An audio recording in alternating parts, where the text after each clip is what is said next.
Hello, kiddies. This is the Crypt Keeper, and you're listening to Uncle Josh's True Scary Stories. Be careful what you ask for. You may get it.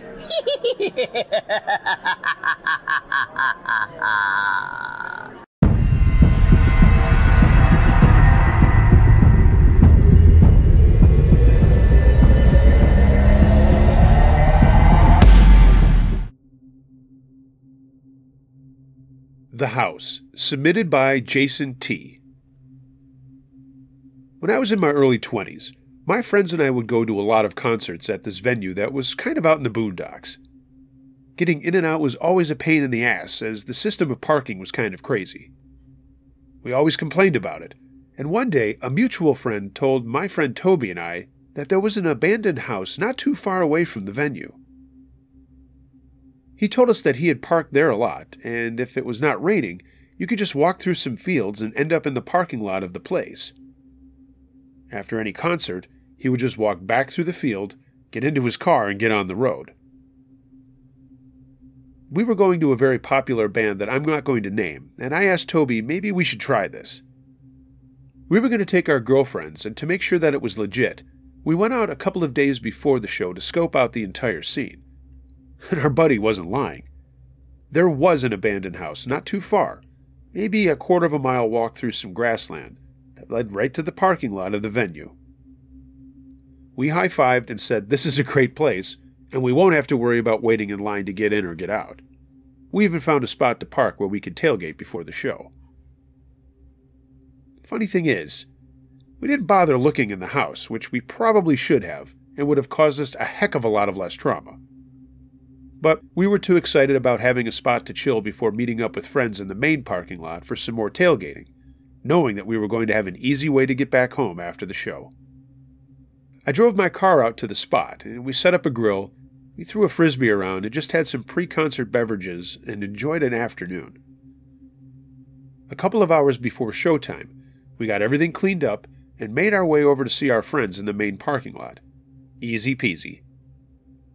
Walking through the grass was a snap, and we kept talking about how awesome this was, but how we also needed to keep it hush-hush so other people wouldn't try doing it. In the back of my mind, I also knew that what we were doing was highly illegal, as this was not our property, and we were probably not supposed to be out there. But, oh well, such is the folly of youth. We had a great time with our friends, and the show was spectacular. And afterwards, we hung out for a little while and then made our way back to the abandoned house where my car was. This is where things get freaky. We got to my car and everything was fine, but Toby noticed there was a light on in the house. And I immediately thought, oh shit, someone's here and we're all in deep trouble. I thought maybe we should knock on the door and apologize to whoever was inside and maybe give them some money for being idiots and parking on their property without asking permission. I grabbed a 20 from my wallet and Toby gave me one too, and we walked up to the front door. He knocked and we waited, and nothing happened. But then the light that was on in the upstairs room turned off. We knocked again and called out, "Hello? Is there anyone home? We're sorry for disturbing you. We'd like to apologize." No response. So, being a few more than a couple of beverages deep, Toby turned the knob on the front door and it swung open. We went inside and called out again. "Hello? Is there anyone home? We're sorry to disturb you." It was dark and I turned on the flashlight of my cell phone. I showed it around in the room the door opened into, and there were nothing but 5 or 6 mannequins. It was really creepy. I called out again. "Hello?" And we thought we heard someone upstairs. The floorboards were creaking. I went back to the staircase where the front door was and looked into another room, and it also had a bunch of mannequins. I need to stress that they weren't just standing up. There were mannequins sitting in chairs, there were mannequins looking out the windows, and I kick myself to this day for not taking pictures, but we were so creeped out, we wanted to just get the heck out of there. I yelled out that I was going to leave the $40 on the floor and that we were sorry to disturb anyone who might be there. And that's when we heard a door smash open upstairs and footsteps come running downstairs. However, it wasn't the staircase that we were at. It sounded like a staircase that was in the back of the house. In the light of my cell phone flashlight, we saw a guy with really long hair, a pair of jean shorts and no shirt come into the living room we were standing next to. He had a bat in his hands and a crazy look on his face. I kind of thought he was frothing at the mouth, to be honest. Without one word to us, he started smashing all the mannequins apart with the bat. Toby just yelled out, "Oh shit!" and we started to back up to leave the house. I grabbed his arm as the guy ran through some rooms in the back that we obviously hadn't seen, and then he started smashing the mannequins in the other room. He then stopped, looked up at us, and said, "You need a room for the night?" He was standing there sweating and panting, and like I said, it looked like he was frothing at the mouth. We just said, "No, we left you some money, sorry about all this." And we ran out to my car, jumped in, and hauled ass out of there. I looked back, and I could see the guy standing in the doorway with lights that were now on in the house. He didn't chase us, and he didn't come after us with an axe or anything like that. We knew we had screwed up, and we just wanted to get out of there. Our girlfriends were wondering what the heck had happened, and we told them as we drove home. Jump to 10 years later. Toby and I were still friends, and going to see another concert at the same venue. This time we were by ourselves, as our girlfriends were now our wives, and they were taking care of the kids, and didn't have any desire to see the same band that we had dragged them to a bunch of times. Being smarter adults, we parked in the main lot and had a great time at the show, and were gearing up to be waiting in line to get out of the place, knowing we both had to go to work in the morning. Toby looked at me and said, "Hey, rather than just sit here, we should go back and check out that house." I told him he was crazy, but he convinced me that we should go and look to see if anything had changed. Knowing that there was not going to be much to do other than sit around and have another beer or two before the lot started to empty and people could actually get back on the highway, I said, "What the hell, let's go see." We walked through the grass the same way that we had done before, and there, lo and behold, was the same house. It looked exactly like it had years ago. Toby said we should go inside, and I said, "No way, man." So instead, we just kind of went up to the windows of the living room we so long ago had seen a guy smashing mannequins apart with a bat. I again turned on the flashlight of my cell phone, and I kid you not, the room was full of mannequins again. Whatever happened to the other ones, I have no idea. There was no mess or shattered remains. I mean, it had been 10 years, but there were just more mannequins standing and sitting in the room. Being as curious as I was, I ran around to the other room where we saw the other mannequins the last time, and it was the same thing. More mannequins. I said to Toby, "We really need to get out of here, man. I'm totally creeped out." He agreed, and as we were walking off the property back to the grass field between the venue and this place, we heard a scream come from the house and saw the upstairs lights go on. We didn't stick around to see what was going to happen. We just hauled ass back through the grass to my car and grabbed a beer, totally freaking out. Neither of us has been back to that house. I have no idea who that guy was. I have no idea why our friend thought it was abandoned when it clearly wasn't. And I have no idea why the person who lived there had all those mannequins set up. And it was really, really creepy. We just sat there calming down and sipping a beer waiting to hit the road. Toby brought something up that I had never thought about. The time that we were out there with our girlfriends, was someone sitting in the house watching us while we were just tailgating, waiting for the show to start and see our other friends? I mean, to me, that's just as weird as all those mannequins, and a guy who looked clearly out of his mind smashing them to pieces with a bat in front of us. I can only thank the Lord that that's all that happened to us, and that we got out of there safely both times.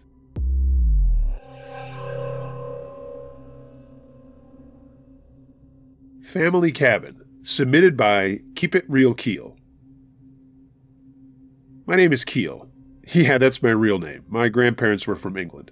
I know it's unusual, but I'm proud of it, and I like it, and it has nothing to do with this story.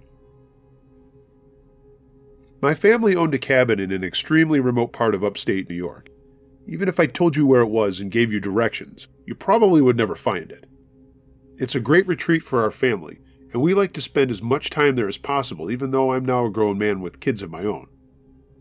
To get to it, you have to take a road that doesn't even have a name. It's just one of those Route so-and-sos. And at an intersection where there's no light and just stop signs, there's a general store in front of it. You take a dirt road to the right that winds up through the hills up to where our place is. When I was growing up, there were a lot of other people who had cabins there, but for whatever reason, they all stopped going in the 90s and 2000s when I was spending a lot of time there as a young adult. The places are still used and were used at the time as hunting lodges, but no one was really out there outside of hunting season anymore. This story is about a time that my best friend Mark and I took our girlfriends Kelly and Monica up to our cabin for a long weekend. We got all our stuff together and made the hour-long drive out to the middle of nowhere, and once we got there, the girls got bathing suits on and went to the edge of the pond, which sits right at the front of our cabin. There's a little bit of what I would call a beach, but nothing like when you go to the ocean. Just some sand and rocks, a place to lie out in the sun. Mark and I checked the generator and got the rest of our things set up that we needed to. Lots of unloading coolers and so. I need to point out that our cabin is elevated from the road that you take to get to it, so it's about a half-mile down our private road to the dirt road that takes you back to the general store. We were hanging out on a Thursday afternoon, just having fun in the sun. We all decided to take time off from our summer jobs and just hang out and enjoy our company, knowing that in another month and a half we would be going back to college. As I mentioned, it's a very hard place to find, so seeing or hearing other vehicles or people is extremely rare. Mark and I were having a beer and talking baseball when I saw a white vehicle driving down the dirt road. At first I didn't think anything of it because, hey, it's a public road and everyone has access to it.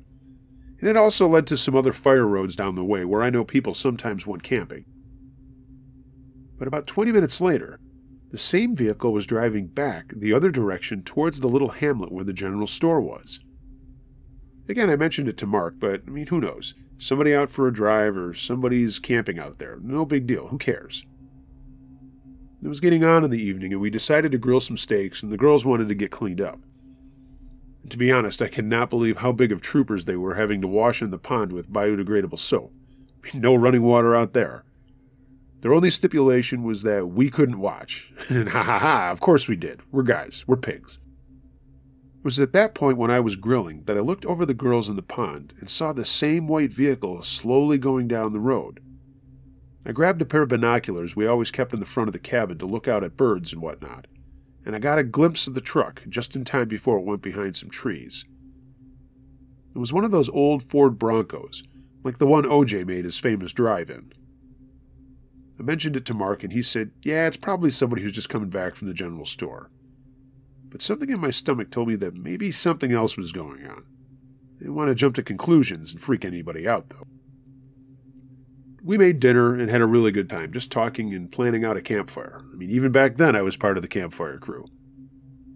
Mark and I had a couple of beers, and the girls were drinking some wine, when I happened to look up and saw the truck driving in the opposite direction that it had come from before earlier. Again, I grabbed the binoculars, and it was the same Ford Bronco driving the other way slowly. Now I was starting to think something was up. Yeah, maybe it was some campers that kept forgetting supplies and were going to that little general store. But it seems odd that I'd seen that same Bronco that many times in the afternoon and not one other car.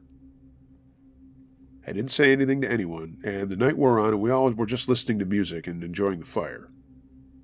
Eventually we all got tired and decided to hit the hay and let the fire burn down, and everyone went inside and got ready for bed. I would have to say it was about 4 a.m. that I woke up, which is not much earlier than I normally would get up back then. I was working construction and was usually up by 5:30. For whatever reason, I thought I would go out and get some air and sneaked out of bed without waking up Monica. I walked as quietly as I could so as to not wake up Mark and Kelly, and I went out onto the porch. I was looking off to the east over the pond and was wondering when the sun was going to start to rise. I've always liked sunrises and thought if this is a good one, I would wake up Monica and we could just have coffee and watch the sun. I was, however, not looking off to my right and the west. Eventually, I did kind of pan over there, and there on our private road was the white Bronco. Whoever was inside obviously noticed me because they turned on the lights, started it up, and started backing down our road. For a minute, I didn't know what to do. But then I backed up inside, reached to the side of the front door with my left arm, and grabbed my Benelli. Without making much sound, I went back onto the porch listening to this truck back up. I thought for a moment about walking up the road to make sure that whoever it was getting out of here, but a cooler head prevailed, not knowing who the fuck was in that truck. I waited for a few minutes and then saw the lights of the truck heading back down to the little hamlet, down the dirt road. Again, I didn't say anything to anyone and went back inside and started making coffee. I didn't want anyone to be afraid, but inside I was a little uneasy about some strange truck coming down our private road who obviously knew that we were there. After everyone had started breakfast, I made some lame excuse that I had to run to the general store and said I would be right back. I drove down and went inside and asked the proprietor, who had been there since the Stone Age, if he had seen a white Bronco in the little hamlet.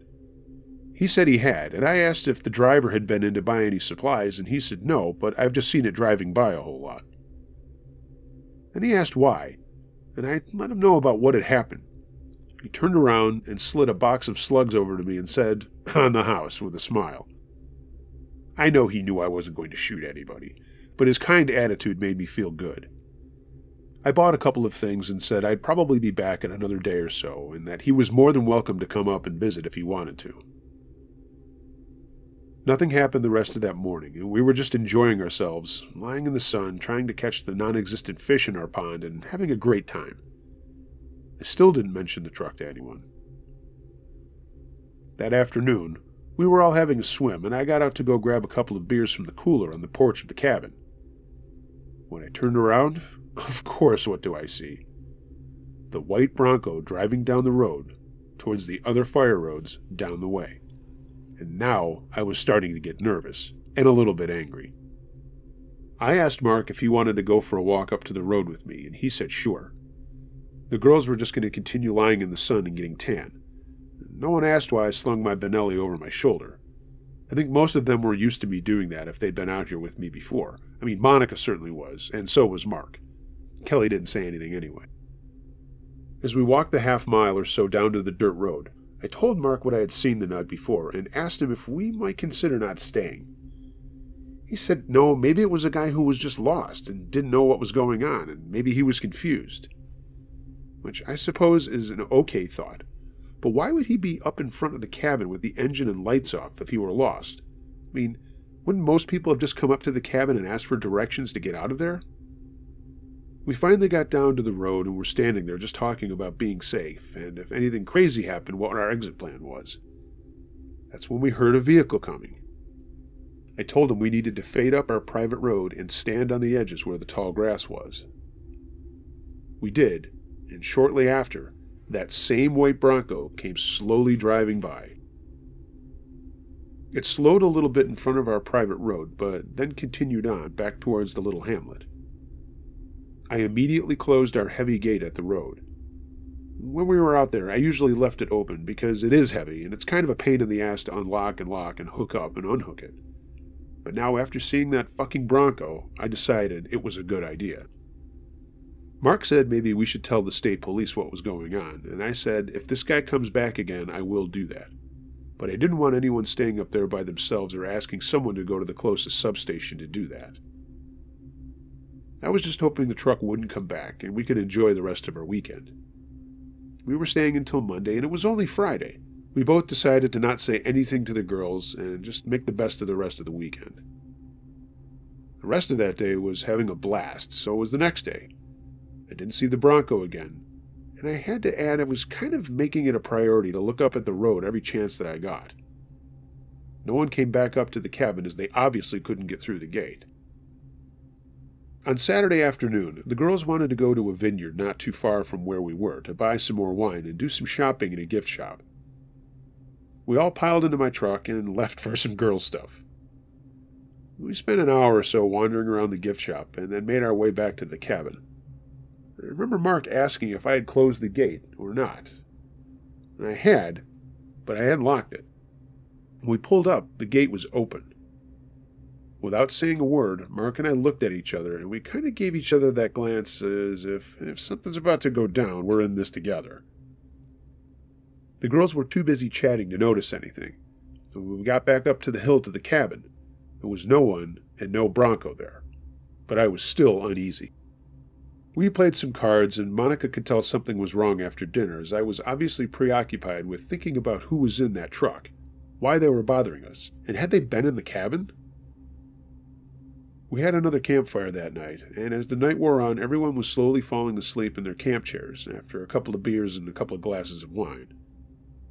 It was very peaceful out, and the stars were out doing their thing in full force. Super beautiful, but still butterflies in my stomach that something was wrong. Everyone started to get ready to go back inside, and I saw lights down on the dirt road. It doesn't take Einstein to put the connections together to know that it was the Bronco again. It was driving faster than it had been before, but then after a few minutes it came back going the other way, then did the same thing. It was a total of 3 trips. Everyone went into the cabin, and I told Mark to stay there and that I was going to go down and check on the gate. I didn't want the girls to be left by themselves if something was going to go on. And of course, we didn't say anything to them. We didn't want them to be scared. I grabbed my Benelli and a flashlight and walked down to the gate. The truth is that after we had gotten back, I knew that I had locked the gate, but I was going to stand there for a little while to see if that Bronco came back. Yep, it did come back. I was standing at one of the posts of our gate when I heard the sound of the tires coming. There was a little ditch on one side of our road to the cabin, and I hopped down into it despite there being a little bit of mucky water. In short time, the Bronco slowly came by our gate and slowed down even more. It almost came to a complete stop, and I jumped out of the ditch with my Benelli across my chest and yelled, "Who the fuck are you?"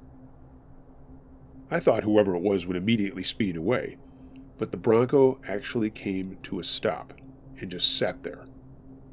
The window was up and I couldn't see inside at all. Finally, the window came down a little, but in the darkness, I couldn't see who was at the wheel. All I heard was a deep voice say that, "Those are some fine-looking bitches you got." Then he hit the gas and sent up a spray of dirt and gravel and took off. I almost wanted to fire off a shot, but thought better of that. Shaking and pretty scared at this point, I made my way back to the cabin, went inside and washed my face and hands. Monica could tell something was wrong, and then I finally told everybody what had been going on.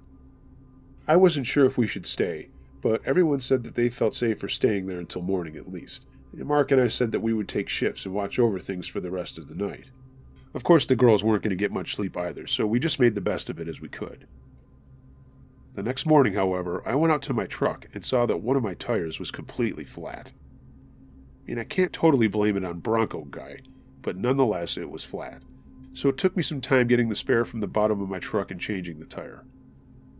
Seeing as how it was now Sunday, we just decided to head home and call it a weekend. We had spent most of the night talking about how creepy all of this was, and no one really wanted to stay, I could tell. Personally, I kind of did because I wanted to have a showdown with whoever this guy was in the Bronco. And on the outside of things, I was 100% positive he was the reason that my tire was flat. We packed up and started to head home when I needed to get some gas, and we stopped at the only place for miles around. I started to fill up the tank, and as I was standing there, I happened to notice the white Bronco drive by on the main road. I was determined to find out who he was, and finished up with the gas, jumped behind the wheel, and sped out of the gas station in the direction of the Bronco. I eventually caught up with it, but kept a good distance between it. I didn't want whoever was driving it to think that I was following. It didn't take long for it to stop. It pulled over into the vineyard. It went behind the main building and into a barn, and I told everyone to wait in the truck and went inside the vineyard. They weren't really open yet, but there was a woman behind the counter. Angrily, I asked, "Who the hell owns that Bronco?" The woman was taken aback and said it was hers, but that she rarely drove it and always kept it in the barn behind the vineyard. She asked why, and how I even knew there was a Bronco there. I gave her the short version of what had happened, and she said, "That's impossible. That Bronco never leaves my barn. I'm the only one who has the keys." She turned around and opened a drawer and held up a set of keys. Her husband and son came in, and she told them what I had just told them. Her son was about 11, so we can't jump to conclusions that whoever was driving the Bronco was him, and it certainly wasn't her husband. He immediately ran out to the barn and then came back, grabbed the phone, and called the state police. Someone had been driving their vehicle, he said. They had no idea who, and no one was in the vehicle when he checked on it, but the engine was warm. The state police came out, and the whole story was told more than once, and the family who owned the vineyard was flabbergasted. At first, I thought that the state trooper thought it was the man messing with us, but it became apparent very quickly that he had all of his time accounted for at the vineyard during the times I had seen the truck driving around. They had no idea that the truck had been leaving the barn. Tire tracks from the back of the barn were followed, and they went out a very old path that was rarely used by the vineyard folks, that did get access back to the main road. Someone was going into their barn unbeknownst to them and driving their Bronco up and down the back roads, and obviously up to my family's cabin. After we told them what had been going on, the state trooper said they were going to be having to send out an investigative team, and took all of our names and phone numbers, and said they'd be in contact if they needed more information. He said there was nothing more that we could do at that point, and we were free to go. He did say that he was glad that we were all safe. The people at the vineyard were so shocked they gave us a case of wine, and were sorry to hear that their vehicle had been causing us trouble. To this day, no one has ever found out who was driving that Bronco around. The state police never came up with any solid information, and the people who owned the vineyard put new locks on the barn where it was stored. The guy also went so far as to put giant steel bars between the doors, both in the front and back, so that they could only be removed with a different lock. Suffice it to say, we all went home pretty creeped out.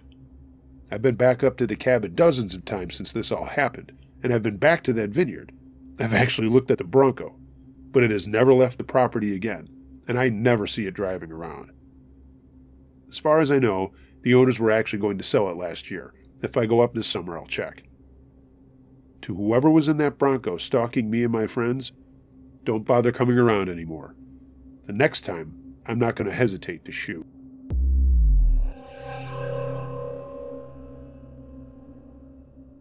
Abandoned Church, submitted by Paul. When I was a kid, I lived in rural Missouri.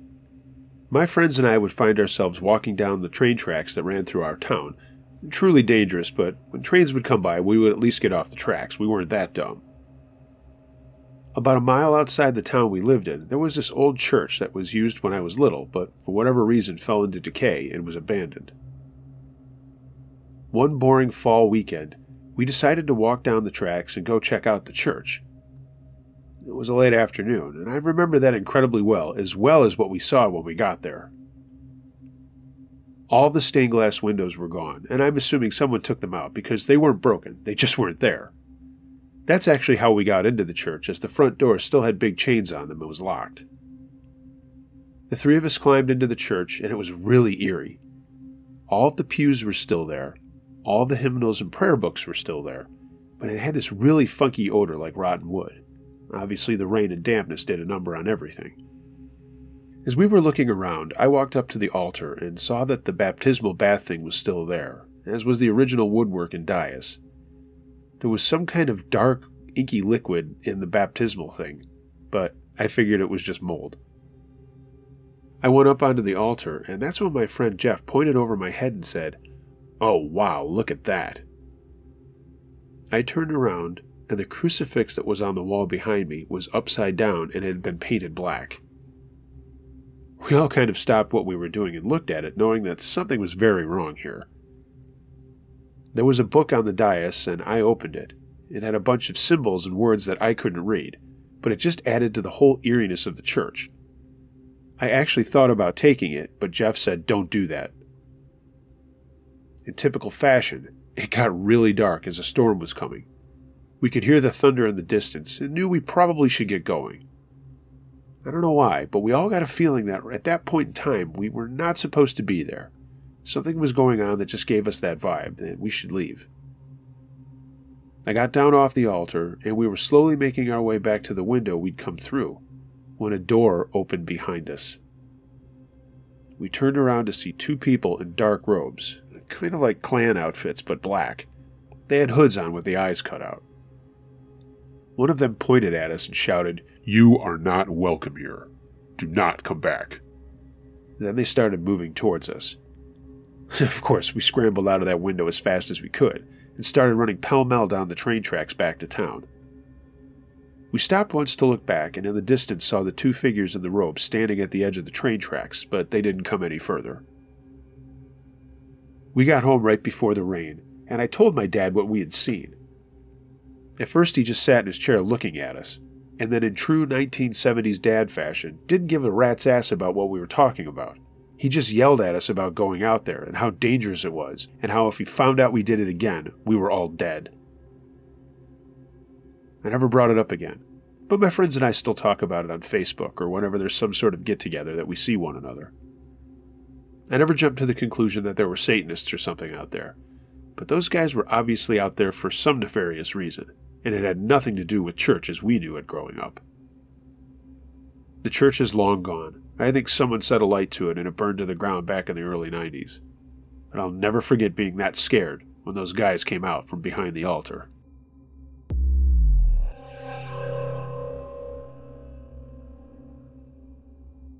Disturbing Discovery, submitted by It's Chris, not Chris.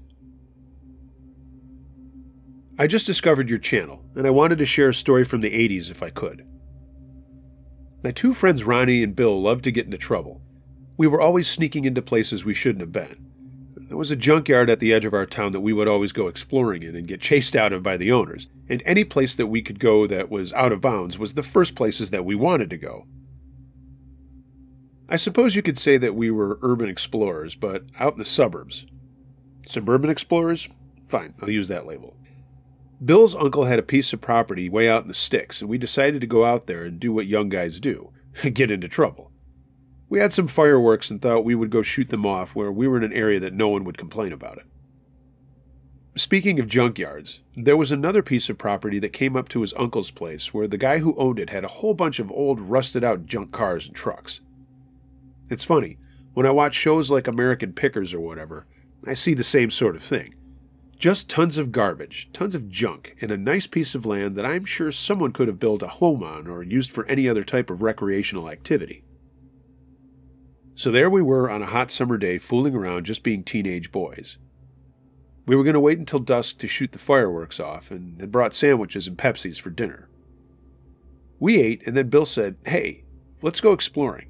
And we wandered over through the small group of trees to the property where all the junk cars and trucks were. All you could hear were the regular sounds of a field in the summer, cicadas, crickets, birds, just the usual things.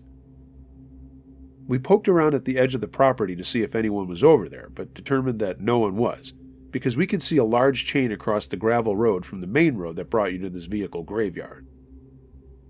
All three of us were poking around, just looking into the windows of the cars, pushing down the urge to smash the windshields and wreck things, as some young men will often be inclined to do. Honestly, there were some really neat old cars that were just rusted out beyond repair, but it was fun poking and prodding around, just looking at all the things that were there. I was looking at what I think was a Studebaker, and for whatever reason decided to see if I could look in the trunk. It was sort of sagging open, and I had to kind of pry it up with my hands. What I saw inside is what terrifies me to this day. There was a bunch of children's clothing in the trunk, and I mean little kid clothes for like 5 or 8-year-olds. There was blood on a lot of them. That I was sure of. I know the difference between what blood that's dried looks like from rust. And it doesn't even matter. The fact that there was a whole bunch of little kids' underwear and clothing in this car in the middle of nowhere is scary. I yelled to my friends and they came over and looked in. All three of us were just looking at the stuff wide-eyed, and I said we should get the heck out of there and call the cops. They both agreed. Without shutting the trunk, we started to back up when we heard the sound of tires on gravel. I did my best to shut the trunk, and we turned around to see a truck coming up the road from the main road, and we knew it had to be the guy who owned the property, or at least someone who had access to taking down the heavy chain that blocked the road. We dove into the trees where we had to go through to get back to Bill's uncle's property. Bill, however, stopped and turned around and said, "Let's see what happens." We kind of crouched down and watched a fairly new pickup drive up to where we had just been.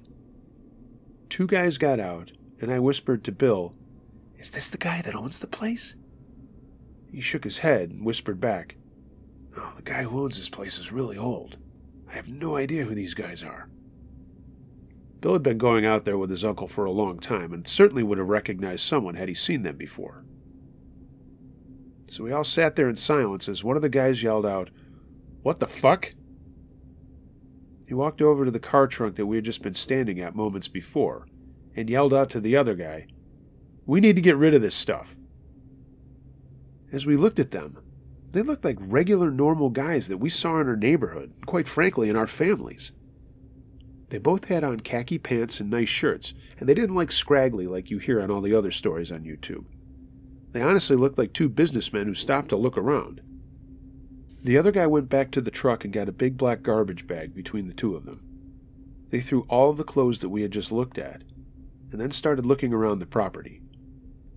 We thought for a lot of tense moments that they were going to either see us or hear us, but they didn't. After a little while, they got back into the truck and then sat there, probably because the air conditioning was on and it was hot as heck out that day. I motioned to my friends that we should slowly back up and then get back to Bill's uncle's property, and that's what we did. We got there and were debating about running to the police and letting them know what we had just seen, but we were also worried about being called trespassers and getting in trouble for being on someone else's property. That's when we heard tires on gravel again. We looked up, and coming up the little road to Bill's uncle's property where we were hanging out was the same red truck.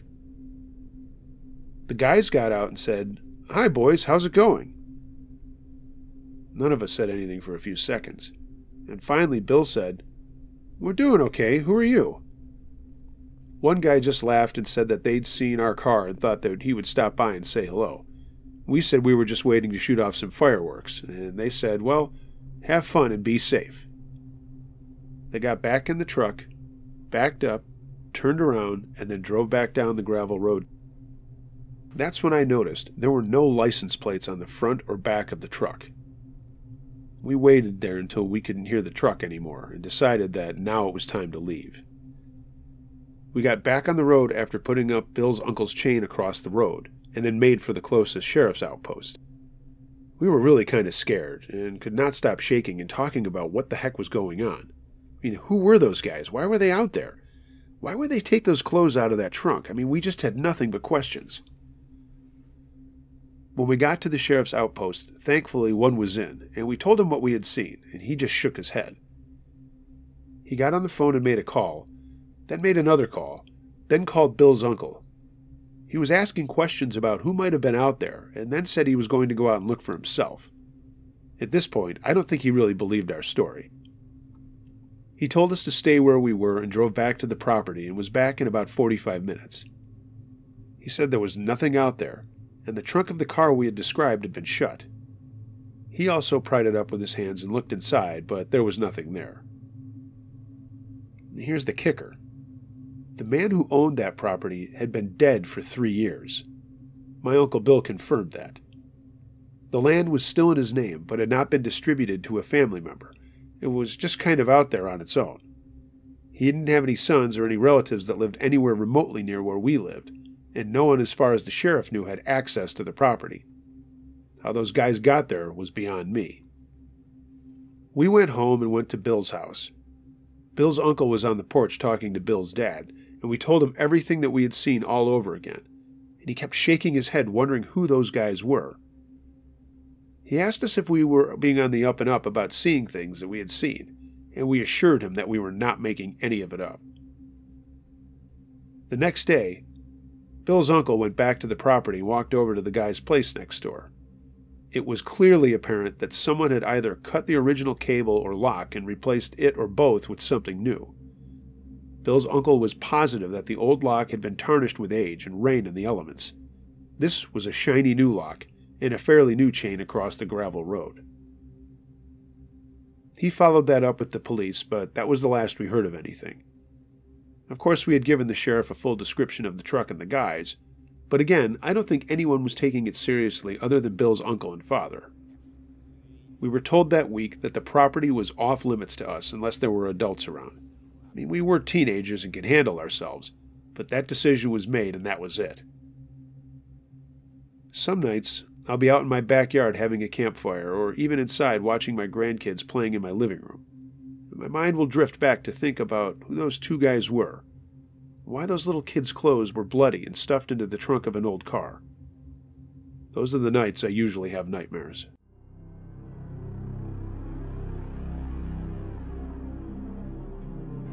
Hey gang, thanks for listening to this episode of Uncle Josh's True Scary Stories. I hope you enjoyed it. If you have a true scary story of any nature that you would like to hear narrated on my channel, email unclejoshtruescarystories@gmail.com. I read them all. Please like, share, and subscribe to my channel if you haven't done so already, and make sure you hit the notification button to make sure that you know every time I upload. To save on data costs, find me on all of your favorite podcasting platforms. Follow me on social media, all the links to that are in the description below, as well as links to the artists for my thumbnails, as well as the music I share with my episodes. Until next time, be excellent to each other, and remember, be wary of things that go bump in the night. It could be anything: a ghost, a monster, or the guy next door.